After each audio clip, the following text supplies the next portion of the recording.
Ooh, happy Sunday. Hold tight for me. We coming. Here we go.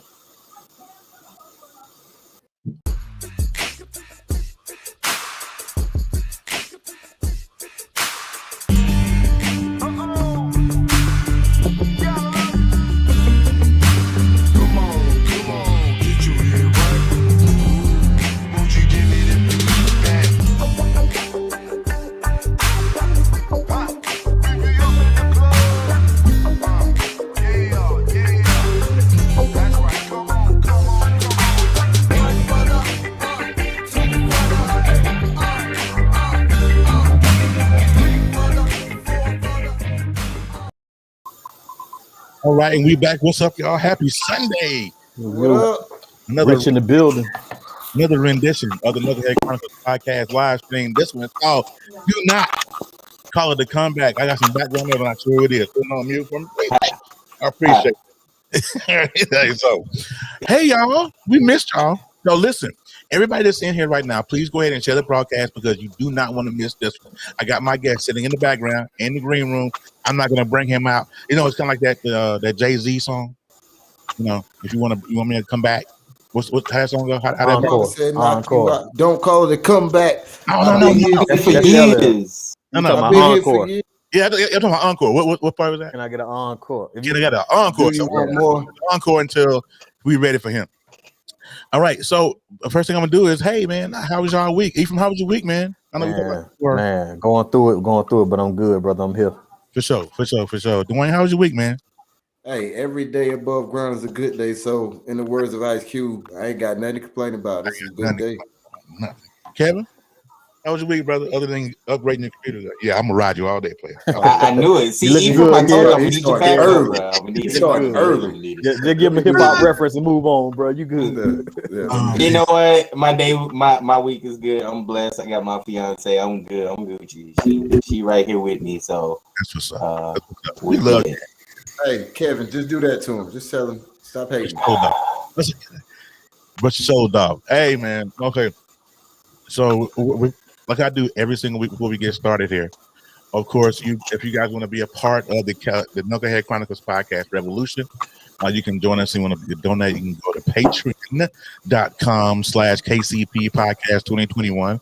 And I have merch at the store. If you guys can see that, it's the Knucklehead Chronicles podcast merch at teespring.com/stores/KCP podcast. All right. Also, you guys can follow us on Knucklehead Chronicles podcast.com.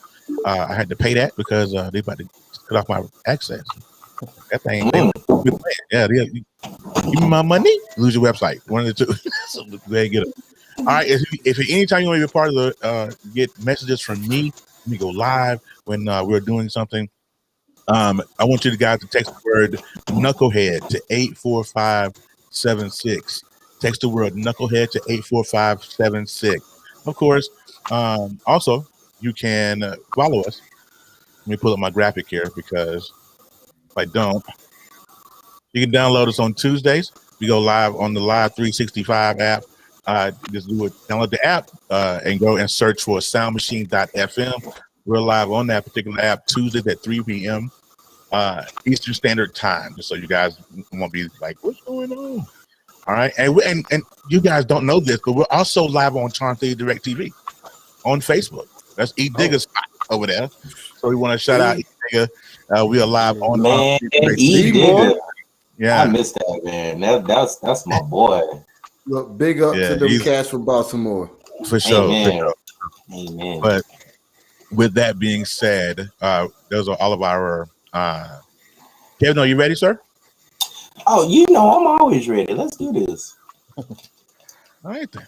That just makes it makes me happy. Let's do it. Get ready, because it's time for Say it with your chest. Only on the Knucklehead Chronicles podcast.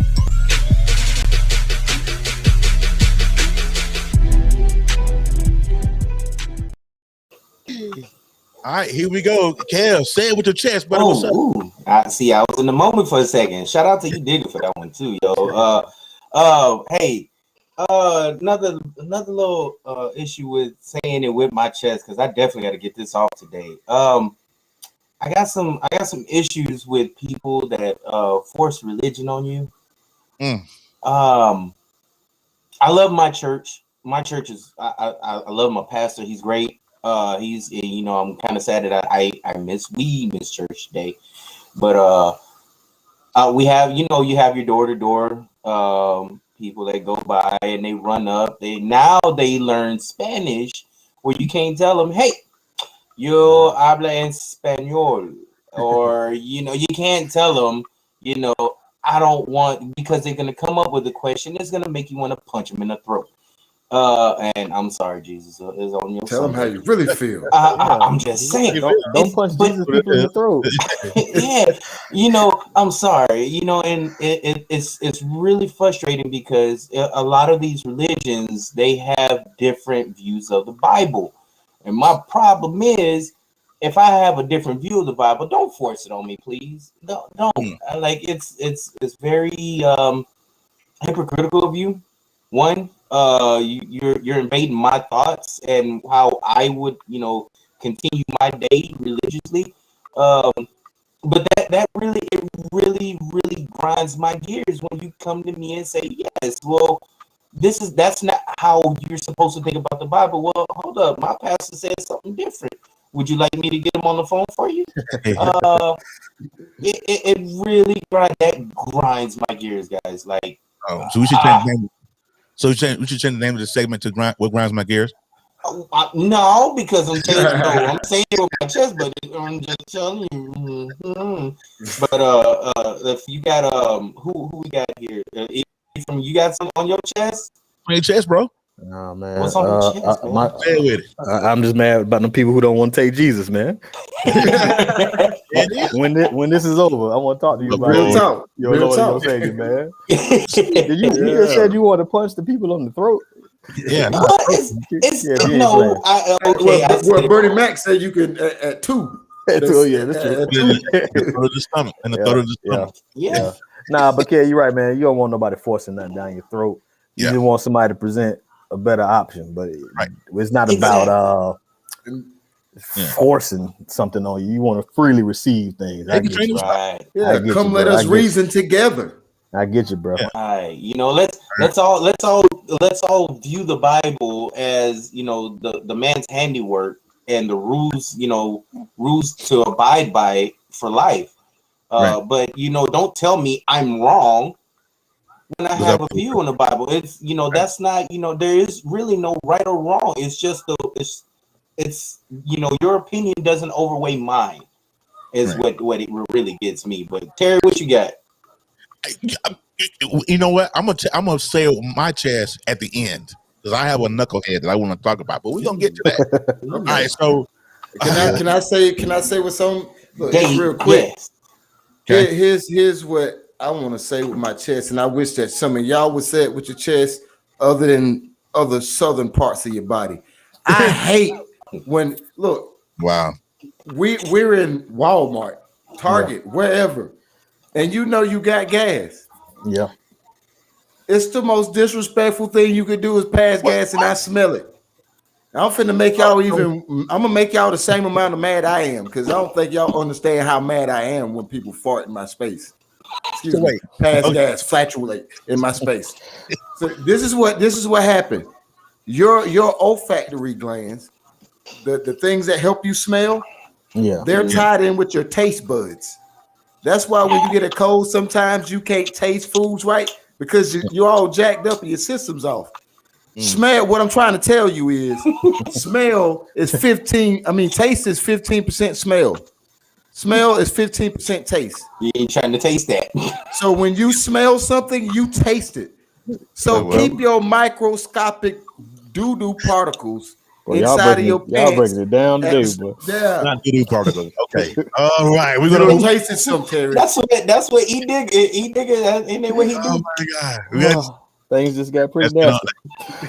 let's get on past that. Oh my God. Okay, thank you for another edition of Say What You Can with Kevin. Boy, good Lord of mercy, y'all.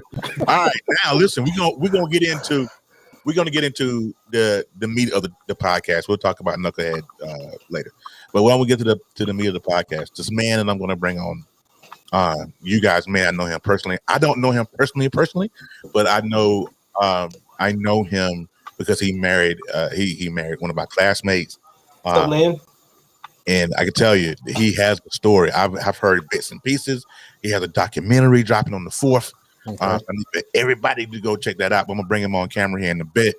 All right. So let me introduce y'all. Hey, Lynn, what's going on, Mama? How are you? Larry, what's up, Larry? In the building, man. What's going on? Yeah, that's nasty, man. It's nasty. Let me bring my guest on. The man of the hour. It's Roody Staton. That boy good. Yeah. Thanks for chocolate in the building. What's up, Rudy? Yo, what's going on, man? What's going on? What's going on, brother? I like the chin. I like that chin, sir. I'm jealous because I can't get nowhere near that. I can't scratch that surface. Rudy is that dude. Yeah. So with the goal that I want to do, who's that? Is that you, Rudy? No, I don't know. Hold on. What you hearing? Music. Some slow jams. That sounds like some Josie. That's torn in the background. Yeah. That's that Sundays 90s. Yeah. I can hear all of that. I need that. I need kids about to go to bed. That's the side the kids about to go to bed when you hear that slide on. Oh yeah. Hey, looking at sounding good. Absolutely. So the reason why I want to bring Rudy on, because he has a documentary dropping on the 4th called "This Can't Be Life." Now, if you guys have followed the Knucklehead Chronicles podcast page, I did do he has a promo out that I attached to Knucklehead Chronicles. So if you have not seen that, please rush to my page real quick. Go ahead, take a look at it and come back. Okay. If you have not yet shared the broadcast out, please do. Okay, this is the time that you want to share this. I know you guys know that we come here every week, we cut up, you cut the crazy and all that good stuff. But now we are going to talk about stuff that's going to change your life. Okay. So I need for everybody, if you have not yet, share it, send it via messenger, send it how you need to send it. Okay. But what I'm going to do in this moment is I'm going to open this floor up for Rudy. And I'm gonna let Rudy give a little bit, just a little bit, like I told you in Messenger. You don't want to give them too much, or they won't buy the doc. But you definitely want to give them something to kind of nibble on. But can I say something? Huh? It don't even matter if they buy it or not. It's more about somebody hearing it with me. I know that's right. Well, you know what? Let's do it then. I promise you. Let's start out. Come on back. That's why God gonna bless you, sir. That's it. Like I push you because I want to touch somebody. So whatever you want to ask, anybody want to ask. Hey, he told me, he sent me a message and he said to keep it raw. And so trust me, you in the right space now, because these boys are they straight raw. So Rudy, what do you want? Where you want to start? What do you want to start, sir? I mean, I just want to I guess start from the beginning, man, because the name of the documentary just can't be life, because I'm saying this can't be life to survive it, because most people go through it and don't survive it. And I'm saying this can't be life because where I'm at now. Like, it's almost unbelievable. So it's kind of like a two-sided thing. You know, you got the bad of it, but it's the negative, but I made positive out of it. Exactly.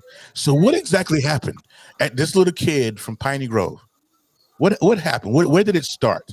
Where did it start? Man, we came up pretty good, until my pops passed away when I was 1.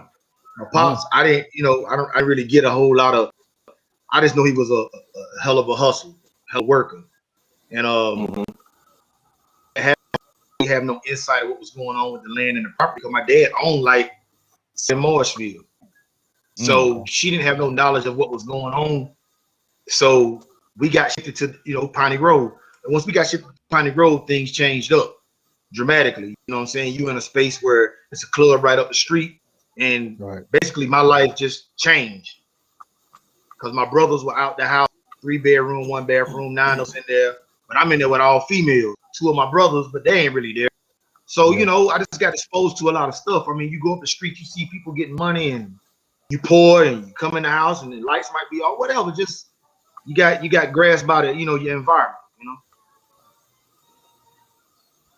You know, that's really where it all started. And once that started, I got that first taste of money. I didn't look back. I'm just being real. This is the 80s and the late 80s, early 90s. Crack money, you know. Yeah. Fast money. Back when it was fast money. So you were in the era. You were in the hardcore era where. Let me ask you. Okay. And I do get this question a couple of since we brought up that era. How much did the music industry really influence that type of lifestyle for you, others around you? I would say others maybe with me, it was the visual. You go up the street and you see your cousin with $50,000 at 18, like that's visual. The music was, you know, I mean, I can't, you know what I'm saying? The visual outweighed the music for me. The other cats may have, I don't know, I call them. Yeah, it wasn't, you know. Yeah, that was just that's why you was having fun while. So it didn't have no influence on what you were doing, but other cats, it was more, you know, I would say back then it was more music that was going in a lot of different ways instead of how the ways going now. So you had your Public Enemy, your De La Soul, and your NWA, and you know what I'm saying, your Scarface or whatever. You got a variety of music. You know what I'm saying? I would say it influenced some, but when they were saying "fuck the police," they were saying it in a way that they meant that, because how we were brutalized in the era that we come from, we were incarcerated, you know, disproportionately, blacks and browns. Everything was set up for that, even though what we were doing was wrong, but still, you didn't deserve no 10 to life sentence for no 50 grams of crack. You know what I'm saying? Yeah. First time offender, you don't deserve that. Bro, let me go back to the crack for a minute though. So your motivation was to get the money, obviously, right? You saw family, you saw friends, you saw that you could make the money, so you want to get it. Like, tell me some of your earlier goals when you got in the crack game. What did you have? Did you want to get that 50,000? Was it a car? Was it rent paid? What was your first goals? My first real goal was to get DJ equipment because I wanted to make more money. I always want to make more money, but it's like the lack of education that we had in comparison to now. You could just Google stuff and find out everything. Nobody back then was telling you nothing, or do this with a business, or do that with a business. It was just, we just get, you know, hell, I just want to have a good time and just not be poor. You feel what I'm saying? Like, that's really where I was at with it. And by the time I learned what to do with the money, it was too late. You know, you make some bad investments with this person that's saying it for you, and that person when they really ain't. And next thing you know, bam, you get slammed by the feds. So, you know, did you have a point where you felt you was too deep in there when it got past the music equipment, and now it's like this is the only way I know? I started when I was 12, so it was I was just holding things for my cousins, right, and they would pay me $100-$200, but that was a lot of money, man. We go play Pac-Man, we balling, you know what I'm saying? So you know what I mean. And it just kept growing and growing and growing, and before I knew it, you know, you surpassed them, and by you being the underling against them, that's when the jealousy starts.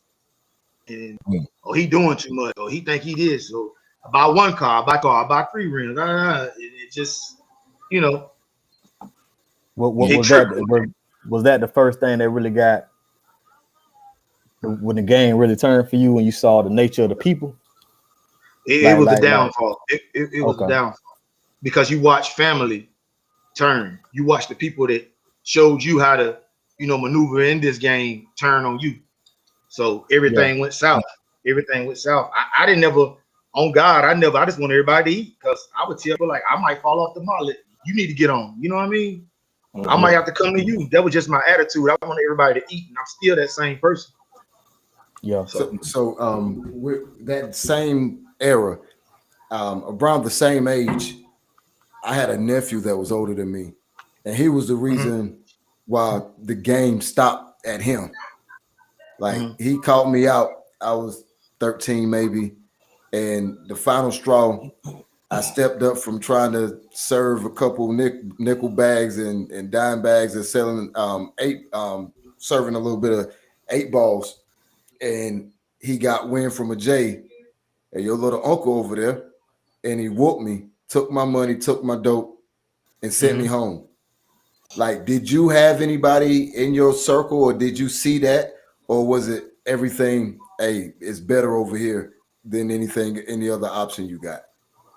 I mean, I'm gonna be honest. I told T I was gonna be honest. The craziest shit, and it's terrible. And I mean, I'm probably gonna face karma for the rest of my life for it. It's me serving my family members. You know what I mean? Because none of them cared. Like, all of us about, oh, we heard you got the best flavor. So my thing was, instead of you going over here to get this front from this other dude, and he ready to crack your head, just come get it from me. You know what I mean? Yeah. So, you know what I mean? It's just how it went. You know what I mean? My heart weighed heavy because I see the effects now, and I saw it then once I got incarcerated. So my thing is to get out and try to correct as much as I can. You know what I mean? Right. And So bro, I'm hoping it stops with me, but I don't know, man. Everybody, you know. Yeah. Of course, like you say, no judgment on that. For you were doing what you literally had to do.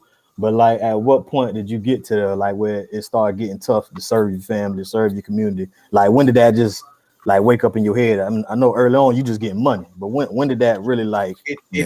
My last 6 months on the street. My last 6 months on the street, I knew it was over. I knew it was over because I see the police and they wouldn't pull me over. Like, we already got you. You know what I'm saying? Like, I go to the Waffle House. It was like this little see-through screen back then, and they be sitting back there, the narcs back there. They just looking. I'm in there paying for everybody food at the Waffle House on some crazy dumb shit. Young, wild, 20 years old, don't know no better. But you know, we got you. Don't worry about it. So I started feeling it, and I started watching my health fail. I'm drinking more. I'm partying more. I'm around more fake people, not realizing they're fake. And then you wake up one day, and then you get the knock. And it's over. And once I felt that, then honestly, it was like a relief, bro. I like how you put that, bro. Yeah, like you might have slept better now that it's off you. Now that it got you, it's over. Bro, I'm being straight up with you, brothers, man. Like, I don't regret not one day in there because I would not be where I'm at right now. Yeah, yeah. So let me ask you that. So in your promo for the doc, and you said it hurt me to my core. My heart was in my balls. What you is the word you use when you got out of there. When you got out of there and there was nothing. What was that feeling? Because there's everybody has a certain moment in their life where it just changes. And it's like when Ephraim asked you, when did it click about about serving your family and community? Yeah. When you came out of there, first of all, before we get into that, how long? Okay, when did you get popped, and how long were you in? I will ask that. That's because I'm curious. It was 1997. The state government had it first, and then once they grabbed like 42 other people that was willing to cooperate, the feds grabbed it. So when the feds grabbed it, they upped the charges to 10 to life. So I got 10 to life. I got sentenced. So I left in 97, and I came home in 2007. Was that your first? You did say 42? That was my first one and only offense, not even a speeding ticket. You did say 42 people. Is that 20 behind you? Tell her to have a seat in camera. Yeah, that's fine. You tell her to have a seat on camera. No, because I'm going to shoot her a shout out in a little bit. So I need her to say that. Hey, classmate. Down. Yeah. She couldn't hear you because I got the earphones on. That's all. I love Tor. That's my sister for real right there. I promise you. Okay, so let's do this. Okay. No, actually, he was saying 10 to life. 10 to life, yeah. And that's minutes, Rudy. That 42, how many were family, bro? Out of 42, we got too many questions. Hold on. About 22. Too many questions. Okay, so over half. Explain 10 to life, the sentence. Just 10 to life is a mandatory sentence.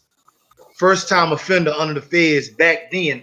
Now they changed laws now, but back then it was, if you had 50 grams of crack, it was equivalent to 5 kilograms of powder. And you get the same sentence. So my sentence as a first-time nonviolent offender carry 10 to life, meaning starting at 10, it could go to life. They can go.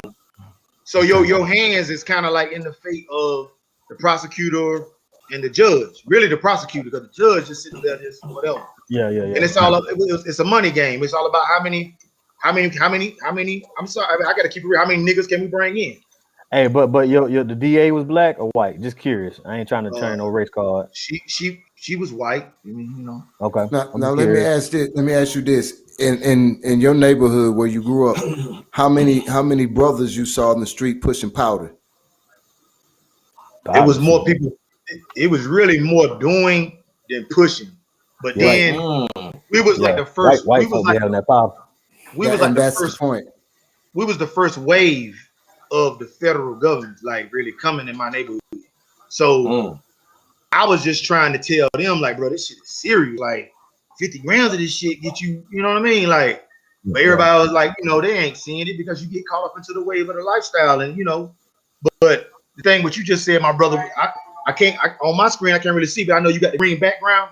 But I want to say this: it's the same. It's the same disproportions now, but they're giving them a go through with the opioids. Right. So they're getting treatment, but they was locking up crackheads. Bro, you see a straight up crackhead from Detroit for damn 40 years. My sister was locked up for crack. For real. Yeah, like my sister was locked up for crack. So you're absolutely right. It was a crime then, and it's a sickness now.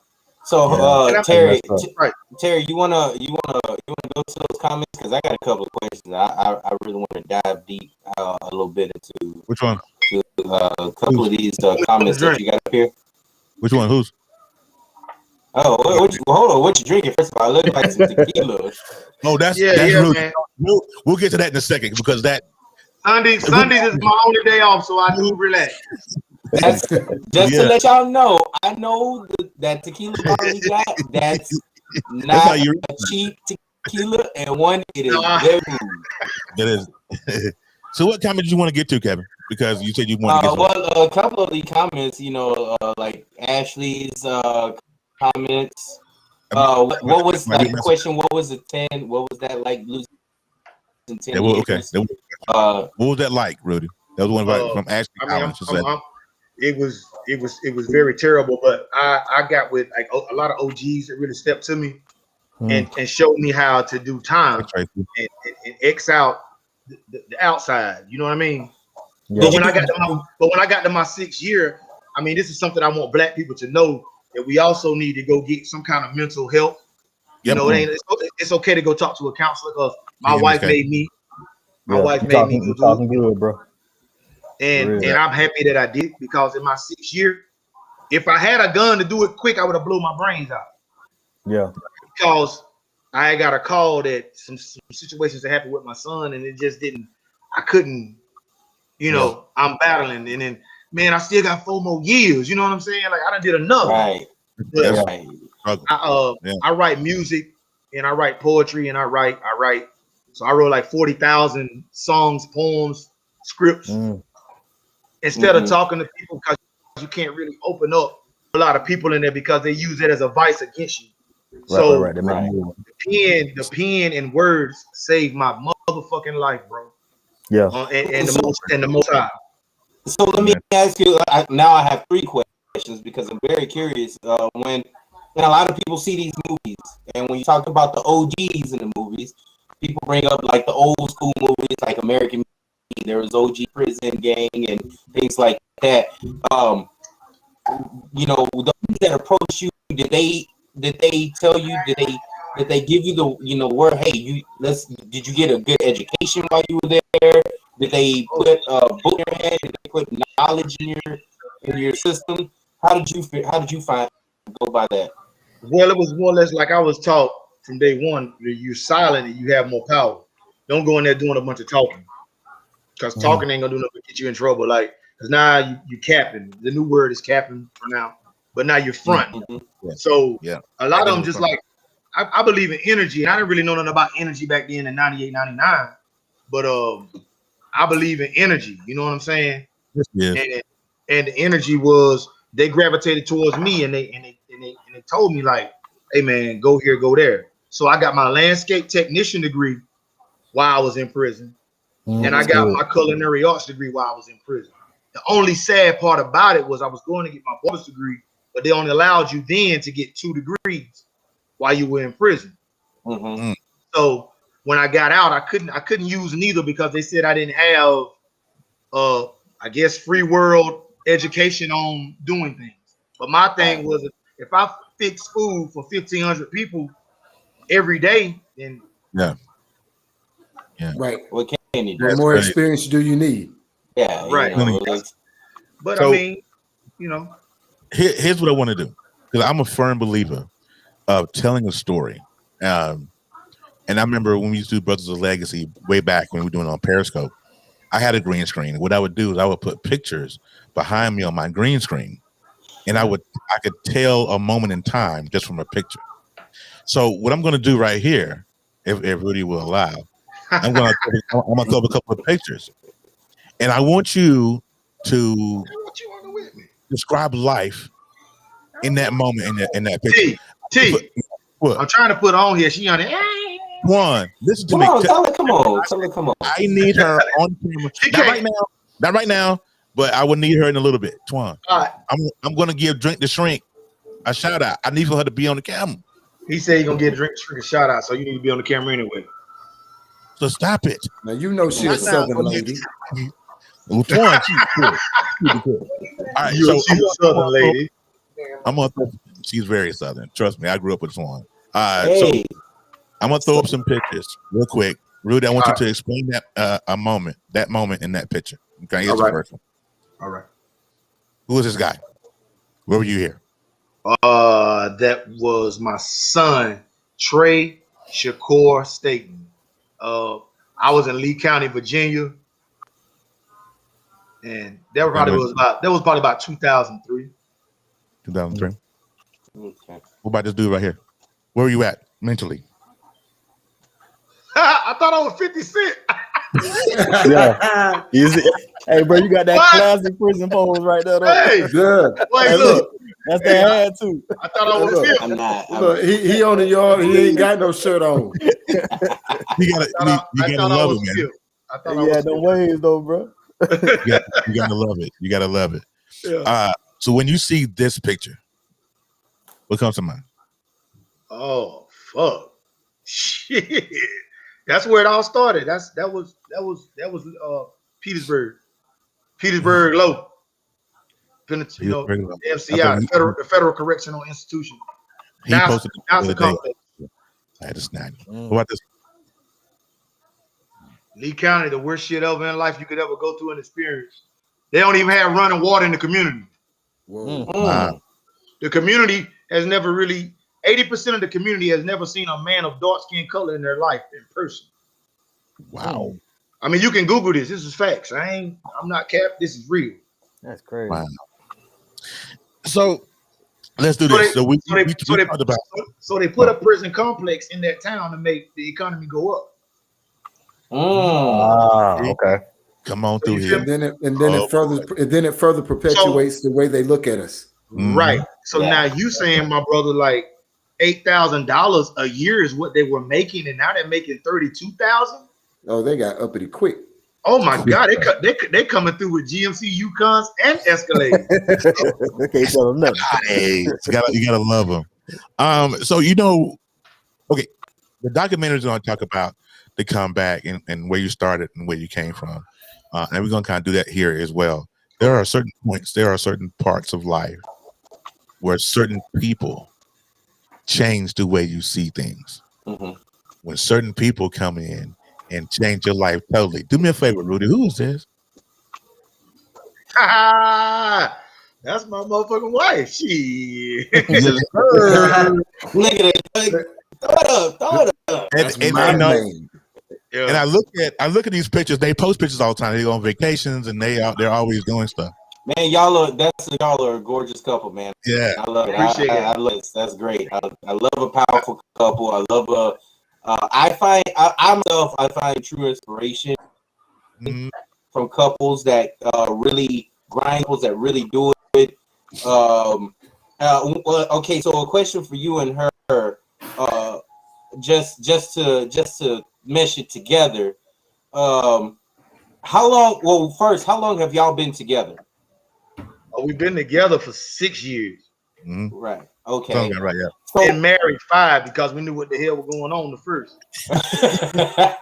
But no, Rudy, tell them where you slept when you first met Twunk. Hey, see, this is the thing. When I first met my wife, and I want to clear this because we got to clear this up a little. So when you say I slept on the floor, I was on the floor. Okay. But I was in the process of moving out of the house because I was gonna go to Atlanta.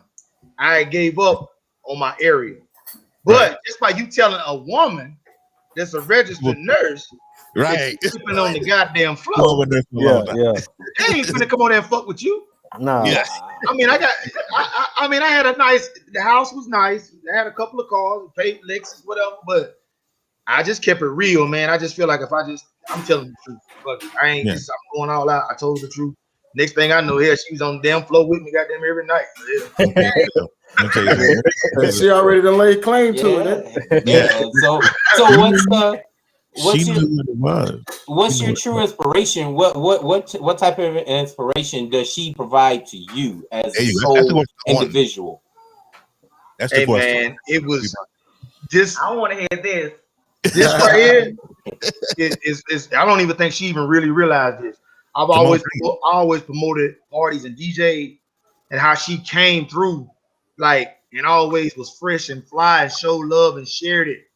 That right there meant more to me than anything. That was like a defining moment before we got married. And then since we've been married, she's always supported me like in everything that I believe in, even if it's I think real big and out of order. You know what I'm saying? She thinks more compact. I get it, but I'm the one that thinks, you know what I mean? Baby, I go all in. If I got 10,000, I'll put 9,500. That's just me. And I'll put in 1,000. Yeah. but that's that balance though. Yeah. See, that's what I wanted. That cluster. It's that she literally spoke your how do you say it? Your language love. She spoke your language and you hers. So that's great. That's awesome. It sounds like he's this massive energy, and she's the focusing of that energy. Right. It was like you need everything he brings to the table, but baby, just a little bit. It's like you have a gun. You're the gun, but she's the aim. She's the one that hits targets. She helps you hit the target. That's great. That's wonderful. I love it. Torn, this bud's for you. Let me ask y'all though. Did early on, whenever, did y'all ever have moments of doubt that y'all make it though? Oh, of course. I mean, but can I say this though? This is what I'm gonna say. This is the realest shit ever. 85% dopeness, 15%. But it be the most simplest, dumbest shit that I can say, and I can honestly stand on this shit right now. Yeah. In this 5th year, we've got past it. It's like I can kind of see where she kind of, you know what I mean? Yeah. Oh, let me step off. Let me go head on and ride out. Let me put my music on. Let me go to the basement. Happy I got a basement. Yeah, I want a basement, man. I want a basement. She has her own spiritual room. You know what I'm saying? So we kind of do it that way, man. But I mean, overall, man, it ain't no griping and I'm gonna fuck you up and none of that crazy shit like that. And the 2nd year was our hardest year. Second. I don't know why. Push that for me. What made it so hard though? We bumped heads. It was comprehension because our communication has always been really well. But he's more sensitive than me. You would think that would be like vice versa, but I had to be more loving, more understanding. I had to choose words that he could relate to, and we had to do all this through counseling. That's why we encourage married couples to go get counseling. Even before, even during, you're gonna need that, because I'm telling you, that just made our bond stronger. We knew that we were not gonna get divorced. We knew we were not gonna end it. We are in this till the wheels fall off. So we just you gotta put forth that work. Just like you go in and do 8 hours a day and you put forth that work, you gotta put forth that work when you come home to your mate. So many people they stay away from that counseling. What made y'all in year 2 go against the grind? Like a lot of black folk don't even go to counseling 50 years in the game, and y'all were there year 2. How'd y'all do that? Well, with me, it was like I wanted my marriage to work. Yeah. Okay. We wanted to work. Yeah. And I understood, like, I am sensitive because I'm sensitive to somebody that I love. Right. So I take it, if you a hater, I don't care. You know what I'm saying? Right. But you're my wife, so I really care what you think. It matters. So it matters. And I done been through so many heartbreaks with family and just with the BS that I felt like I needed to identify with some of my personal issues. And prison really it done a number on him. It did a number on him. Yeah. So psychologically, she had to mold you, kind of bring you back to, you know, the relationship, and you know that it was it that type of feeling, you know, when y'all in year 2, like, did you feel like that was part of the issue? Like she had to mold you, and were you willing to be molded? It was both ways. Yeah. It wasn't one-sided. I mean, she ain't perfect, bro. She's imperfect perfections. Let's say that. Okay. Imperfect perfection. I tried to trip you up. That man good. Look, that man quick on his feet. Hey, I love words, bro. The words all together. That little man, you can hang out anytime. You can go on his feet. But when we had disagreements, the first thing he would say is, "You remind me of the COs, like the way I talk to him, like he would have." You know, I was flashback. So it was triggers. I had to start learning how to communicate with him, though I wasn't demanding or saying, I need you, or you gonna do this or you're gonna do that. Right. And I had to switch around, baby. Can you do this? Or I would like if you would do that, or you know, so I had to change my mindset, because I had to think this man did 10 years. Yeah. You know, so I had to change my mindset as well as he had to change his. So what was that hard for you though? Are you in your past relationships? Did you always talk demanding, or? Like, I guess I did, but you know they put up with it. You know, I thought I was doing everything right, but this is the first man that's actually put me in my place. So, like I said, we both have learned together how to communicate and comprehend. You know, he tells me when I'm falling short, or he tells me, listen, I don't like the way you're talking to me. And I have to fall back and be like, you know what? I gotta listen to my husband. It's a difference between having a husband and a boyfriend. And a boyfriend. When I had a boyfriend, it is what it is. But when you are married, you got to listen to your mate. And when you coming up short, you got to step up to the plate. So that's what I had to do. That leads me to a great question, I think, anyway. So would you say that, Rudy, would you say that she's the person you probably trusted the most? Yeah. Now, there's only 2 people right now that I trust, and that's her and my bro. He was on here. That's Fat Cat. I did time with him. Like, it ain't nobody other than that. Right. I don't put nothing past you. So what does that mean moving forward? Like, how does that empower you moving forward, knowing that you got somebody that's with you? Like, I know it's hard to look back, because you said 42 people corroborated and worked with the cops and over with the DA. And half of that was family. But see, how big is it for you to be able to trust like you have with her? That's good, D. I mean, because over the years, it's just the things that we've been through, the different moments, the different issues, the different experiences. You know what I'm saying? That's what, and a lot of people be like, oh, didn't they do this shit? Oh, well, y'all was only together for a little over a year and you got married. Well, goddamn shit, we damn near 40. You know what the hell you gonna do anyway? So she knew what she was at. She had a career, and I was going at my career. The thing was, I was going at my career. I was going to be a barber. She pushed that envelope 6 years after. I was this close to just honestly going back to call the plug and go back, to be straight up with you. And he considered it while we were married. I mean, it's times, man. I mean, people got to be real. But you know, that's not an option. He's a prettier version of Tracy Ellis Ross. Oh, that's so sweet. Hey, Rudy, how would you in a marriage? How would you define trust now? Like what trust? Like in your own definition, what is trust? If I had to really look at it, man, I'm the first one he gonna call when he tell me something that it's not gonna give. See, I can't even see that. I can't get it. Yeah. I mean, I'm there through thick and thin, sickness and health, all that. We have secrets that nobody else will ever know. That's between me and my husband. Keep speaking that. Keep saying that, because I'm glad my fiance right here laying on the bed is watching. Listening. Look, Kevin over there tell her, hey, get a pen and paper. You looking just like my father. So listen, before we get to the end of this thing, I just want folks to understand. See, if you've been in here from the beginning, you heard the bad stuff. Now you're hearing the good stuff. You see that look, the one sitting beside him. See, I grew up with that one. I know. Wait a minute, she was. I thought you like 6 years older than her. You can't be her classmate. I just thought about that. Dwayne, shut all the way up. We graduated together. Same class, was in the same what's that health class? I forgot the name of it now. So there were times throughout her life before she even met Rudy, the struggles she went through, that we had conversations about. Like, okay, and so I am so when she first told me she married Rudy, when they first got married, I was so ecstatic and mad at the same time. Because by the time they got married, I think I was in Chicago. Yeah. And so I couldn't come.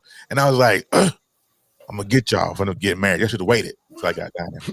But let's talk about the good stuff. Let's talk about the empire now. Let's get to that. Let's see. Hold on, let me get my mouth on a trip. My mouth on a trip. I don't know why my mouth is tripping. Here it goes. Okay. This one. Please, Rudy, tell the people what CEBL stands for, please, sir. It's a vision that came from me being incarcerated. It's Cutting Edge Barber Lounge. Mm-hmm. And we want to create an atmosphere where you can come and get groomed as men's a men's place. You know what I'm saying? And we're expanding it. Me and my cousin Larry Harrell, it's my first cousin. Gotta shout him out. You know what I'm saying? We're doing this on a different level where you come in there, get your cigars, play pool, whatever. That's what we're going with it. I like it. Yes, sir. And he's a master barber. He's not even telling you that. Can we put up Richard Fay comment? Can you pop that, man? Because that was one of my things. I'm really that's a true inspiration. Like, he's not lying. I really follow that. Hey, I appreciate that, man. I don't even know. I appreciate it. You know what I mean? And I appreciate that. You ever here with it, bro? Like, I mean, like, from where you came from with it, you ever it crossed your mind that you be inspiring people with your story? Nah, because I didn't even want to tell it. This is the thing. When Terry said, Rudy, Terry, this is what Terry said to Joe. I said, Terry, go raw, go gritty. He was like, nah, they don't want to buy the documentary. To be honest with you, I don't give a fuck if they buy it or not. It's about me touching one person. It's going to change their life. It ain't even about me. You know what I'm saying? It's about, I want somebody to hear this, man. You know what I'm saying? Yeah. I just want somebody to hear it. And when I say this, that's good. That's good. And Richard, I don't know if you don't know this, but Richard is in London, UK. So I didn't even know that. Know who you're touching and where they are in this world. You just never know. Impact. That's why we say always tell your story. Always tell your story. I absolutely love your story. He's also an awesome DJ. I think I tagged Kevin and Dwayne when he was doing a session the other night. Mm-hmm. If y'all ain't never heard this man get down to the tables. That was definitely go to Mixcloud. Go to Mixcloud DLG Black though. Like, you can get 14 mixtapes for free. And I will travel. I didn't know. I did not know that was him, bro. I did not know it was him. You got to pay for all I got. If y'all have never heard him get down on the tables, you're truly missing out. I did not know it was him. He be doing it. Let me encourage you, Rudy, bro. I got a nephew that's been in for 28 years now, and he's up for parole. And I just spoke to the parole board on his behalf last month, and we're praying and hoping that he gets the chance that you've gotten. And the thing is, never sell yourself short. Like, and when I say that, what I mean is this: talk about who you are, because it matters. Talk about what you came from and where you was and what you got now and where you're going. Wow. Because young brothers who are coming out who don't have somebody like your wife and the maybe the few people here and there that you can go to, they may not ever get what you can give them in a glimpse. So shout yourself out. Don't ever feel bad about it. Tell them, yeah, I DJ, I do this, because now there's somebody over here who like music, and it's a conversation they can have with you. Or the documentary. Now you got somebody who might be in the cinematography or whatever. Oh, that was dope. Now you can talk to them, and you are. It always what it is. It's not about you anymore because you've lived from that. So now you can reach back and snatch people with your story. So always brag on who you are. Big ups, bro. Like real talk. But you know what's real quick, I just goes along with what they're saying right now. I wanted to ask, have you actually had the chance to like as an OG, and I'm gonna say OG respectfully, as an OG, have you had the opportunity to maybe talk to these little rascals on the street, say, hey, you got better out there for you, or you know these little knuckleheads out here that want to be thinking they just, you know, their stuff don't, you know, think, you know, when they just got their Pampers changed. Have you had the chance to talk to these kids yet and make an impact on some of these kids? Not all of them, because we know we can't change all of them, but have you had that opportunity? In the shop, you do. You know what I mean? But I'm a realist once again. I have a very, very turmoil type relationship with my own son. You know what I mean? And that's the most damaging thing to a person, to a man's soul. Because he doesn't even have to go the route that he's going, but he feels like he has to go that route because he's been taught. Right. You get what I'm saying? Not throwing no darts, because I ain't want nobody be saying, but it wasn't what I said. You get me? I created lanes for my son to make money legitly, and he just, you know, he chooses to just do different things, man, and it hurts. But I have changed at least 3 or 4 lives that I know, and I see them in college now, and I mean, I silently clap because I'm not the type of person to go and I just fed the homeless, and I'm not that person. Oh, that's I fruit, just bro. do it and we keep moving. That's fruit. That reproduces itself. Everything right, because you what did I in give those out, 3. Yes, sir.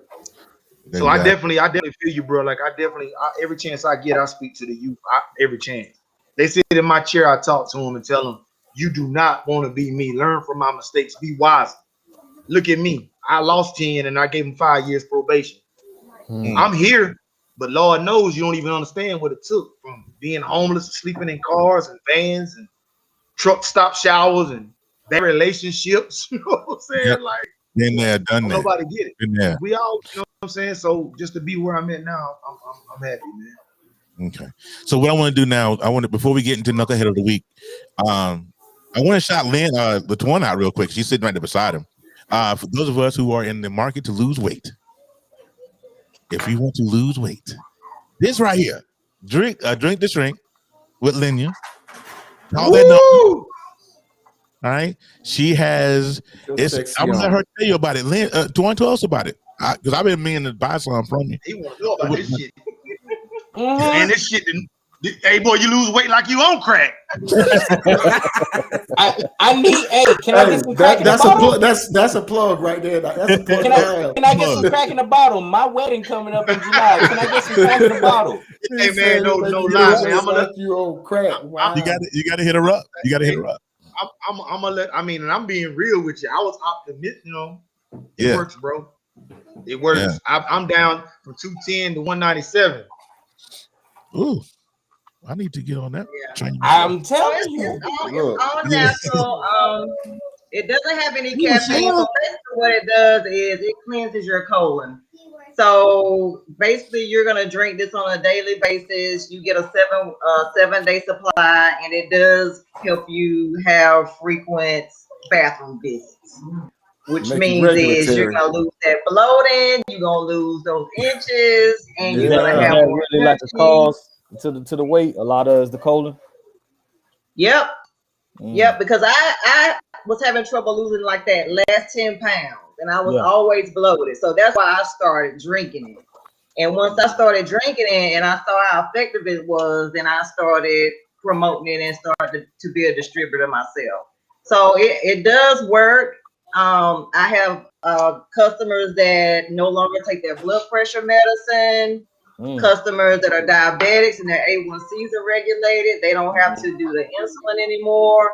And I had one client tell me he had a fatty liver. He just went back to the doctor and his labs tag, he's good to go. So I support it. Y'all better start cleaning. Look, y'all better drink to shrink.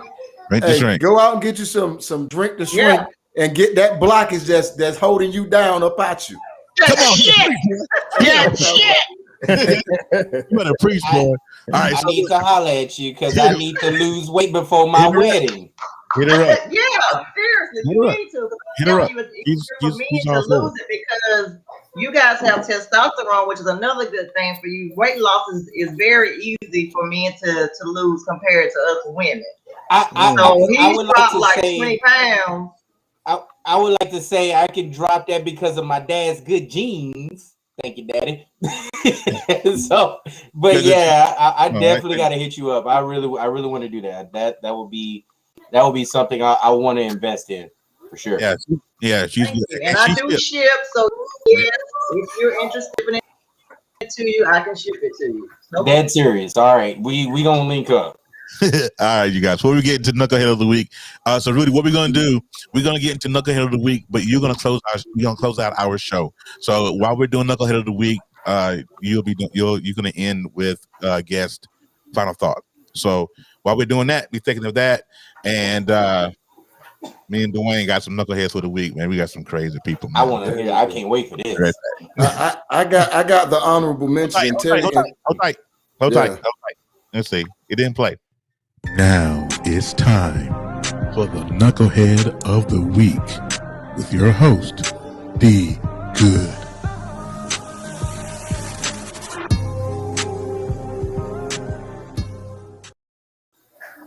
All right, Dwayne.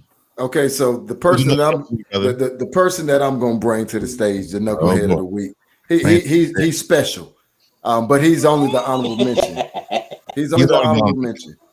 Terry's gonna bring the Knucklehead of the Week, but first up, who is that? Look, ladies and gentlemen, it is Corona season in America still. But if you can do a crime and your mask don't disguise you, then you shouldn't do a crime. Even with his mask on, he has like 20 different identifiable markers on him. Wow. So Takashi 85. If coronavirus had a face, right. So this 20-year-old man from Jolie, he was arrested for car theft and fleeing police. Jacob Delgado of, I'm not going to give out his address, you can find him though, was arrested along with Renwick and frontage on Wednesday morning just after 8:30. He faces three felony counts, including vehicle theft, fleeing police, and attempted to elude officers. I don't know what the brother was thinking. They gonna find you. You can't hide. Either that or make up all day. That's weird. What's up, HD? I mean, okay. That was gonna be. I'm gonna get a sound for that. Hey, bro, come on now, dog. Come on, man. Bruh, what are you thinking at this joint, man? Boy, y'all wildin'. Thinking, man. I don't understand it. I don't understand it. It's crazy to me. So let me get, because I have a bonus Knucklehead this week. Okay. Are you guys familiar with a young lady by the name of Tracy Barbie? Just say no. Okay. Tracy Barbie. Let me play this. Hold on. Sounds like an OnlyFans page. Nah. She ain't OnlyFans, buddy. She's not OnlyFans. Here we go. I'm not gonna do this with you. Not gonna do this. Sorry, my bad. Yep. Black guys are not attractive. They are ugly. They're ghetto. They're nowhere near attractive. You want to read it? You want to watch it again? Yeah. You keep it safe? Okay. No, because I don't even. This is a TikTok. Hold on, Dwayne. You didn't see it. Hold on. This is a TikTok because I'm only going to play her portion because it's a duet on TikTok. Okay. Black guys are not attractive. They are ugly. They're ghetto. They're nowhere near attractive. She said black guys or fat guys? Black guys. Oh, man, I'm fat and black. Wait a minute. I'm offended. And the reason why she's Knucklehead of the Week is because particular video went viral on TikTok. And so everybody's duetting it and stitching. If you know anything about TikTok, and I know Kevin's on there, you can duet and stitch a lot of these videos. But this young lady in particular, does anybody watch Catfish? The show? Yeah. She was on Catfish. And she was also on Dr. Phil because she is, but they think they qualify her as being mental because she dates, she dates Caucasians, and that's fine. I'm married to a white girl. You know what I'm saying? So, but to down my sisters and brothers, that's a little bit nuts. And so please believe that TikTok went absolutely nuts on that video.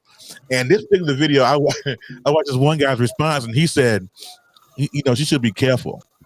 Yeah, that's it. Looked like a thing. I don't want to become what, because that makes her a super easy target. And although she might deserve it, she's still a sister, and even in her ignorance. Oh no, the black delegation thinks otherwise, brother. I know. I understand, but maybe we shouldn't perpetuate. I don't know. The black delegation would actually like to make a trade. We've been trying we would like to trade her. Trade her. Yeah, we're trying to trade. We would like to trade it to the Asian community. They declined too. They declined too. Look, if I won't save right now, you know how many jokes I could come up with, and I ain't want to do it to her. Y'all let her live, man. Let her live. But see, you know what? Real talk. She is a clout chaser. That's what she does. She does it. You can't chase clout with the crooked wig on your head. Don't do it. Don't do it. The title of that TikTok, that video was that she said that she goes for looks.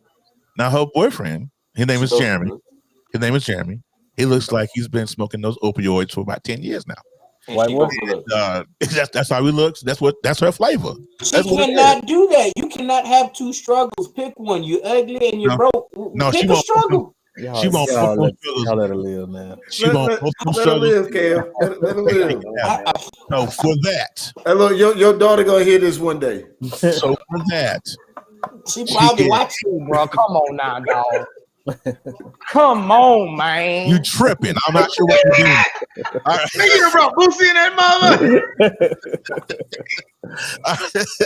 All right. So we're going to get ready to get out of here. But before we go, I want to let Rudy do the guest final thoughts. Tell them what your final thoughts are, how folks can reach you, and hire DJ OG Black.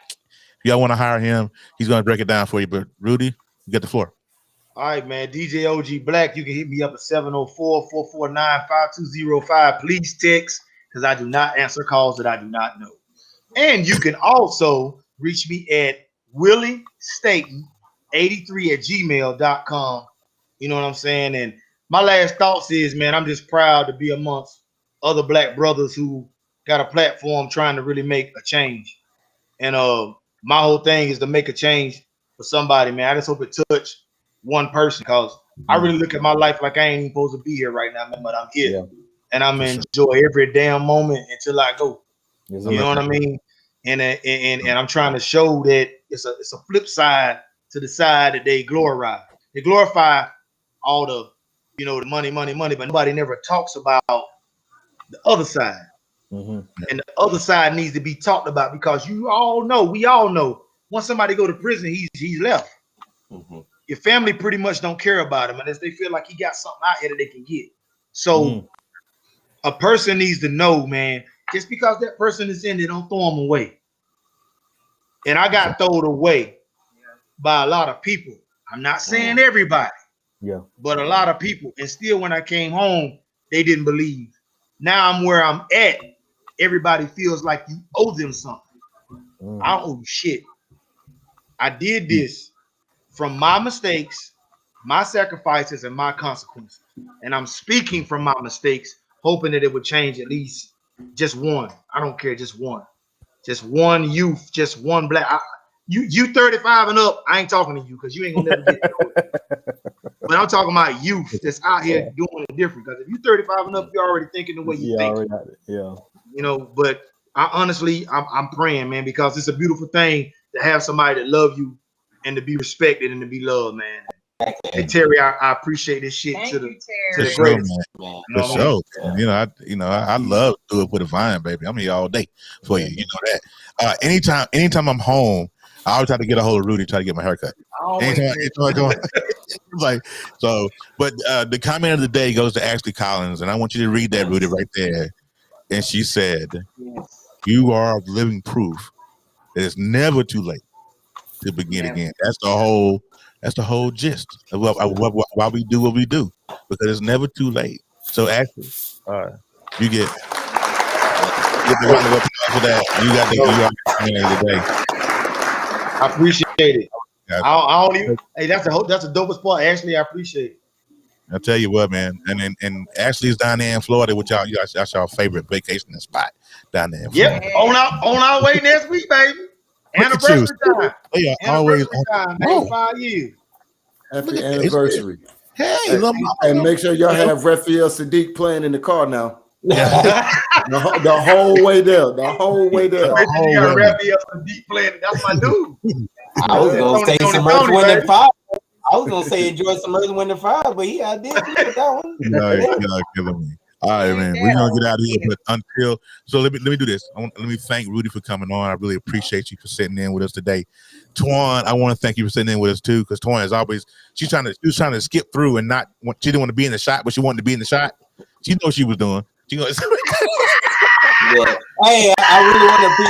I appreciate her being on with Rudy. Rudy, thank you for allowing her, small camera time, if you will, to help gel this together. This actually made both of you together made this a really great show today. Really, thank you. And we appreciate y'all.